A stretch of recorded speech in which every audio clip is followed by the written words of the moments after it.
Pembacaan dari kitab Wahyu. Aku Yohanes melihat sesungguhnya ada awan putih.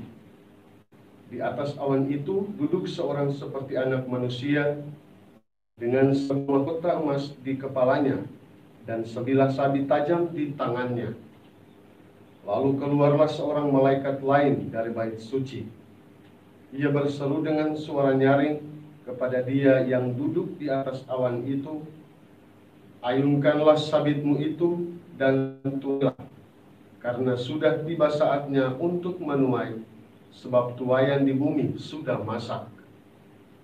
Maka dia yang duduk di atas awan itu mengayunkan sabitnya ke atas bumi, dan bumi pun dituailah.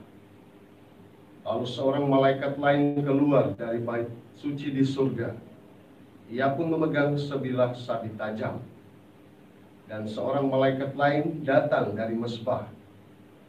Ia berkuasa atas api, dan ia berseru dengan suaranya kepada malaikat yang memegang sabit tajam itu, katanya, ayunkanlah sabitmu yang tajam itu, dan potonglah buah pohon anggur di bumi, karena buahnya sudah masak.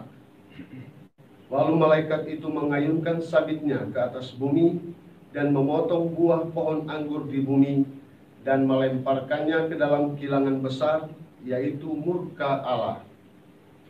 Maka buah anggur itu dikilang di luar kota, dan dari kilangan itu mengalirlah darah, tingginya sampai ke kekang kuda, dan jauhnya 200 mil. Demikianlah sabda Tuhan. Syukur kepada Allah. Mazmur tanggapan dengan referen, Tuhan datang menghakimi bumi. Tuhan datang menghakimi bumi. Katakanlah di antara bangsa-bangsa, Tuhan itu Raja. Dunia ditegakkannya tidak akan goyah. Ia akan mengadili bangsa-bangsa dalam kebenaran. Tuhan datang menghakimi bumi. Biarlah langit bersukacita dan bumi bersorak-sorai.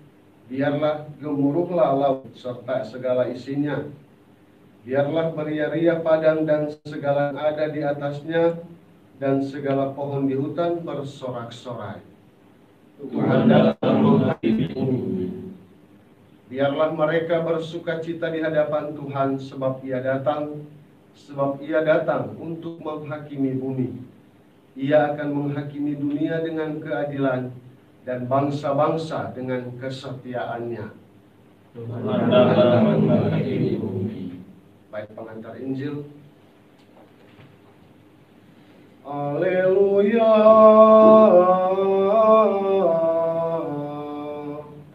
Haleluya. Engkau setia sampai mati, sabda Tuhan. Dan aku akan mengaruniakan kepadamu mahkota kehidupan. Haleluya.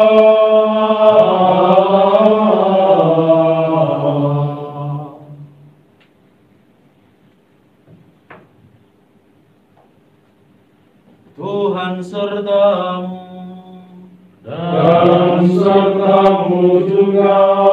Inilah Injil Yesus Kristus menurut Santo Lukas. Dimuliakanlah Tuhan. Ketika itu beberapa orang berbicara tentang bait Allah dan mengagumi bangunan yang dihiasi dengan batu indah dan berbagai macam barang persembahan.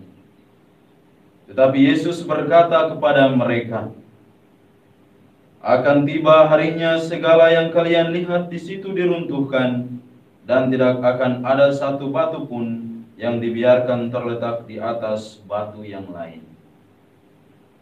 Lalu murid-murid bertanya, Guru, bila manakah hal itu akan terjadi? Dan apakah tandanya kalau itu akan terjadi?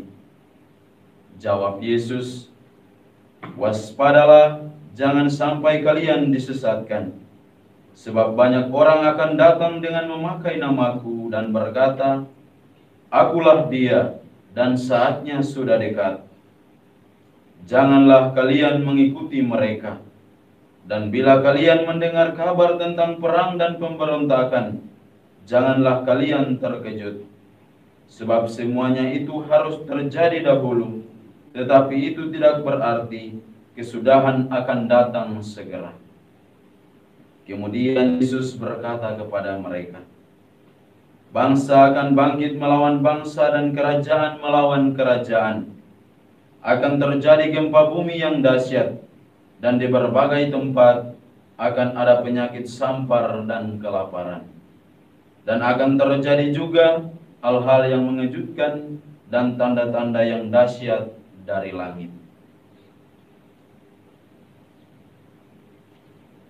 Demikianlah sabda Tuhan. Terpujilah Kristus.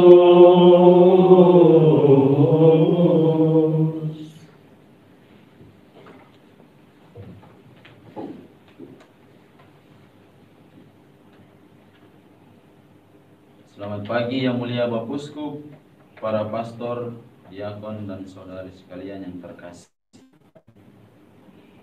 Di tahun 2010, rilis sebuah film dengan judul 2012.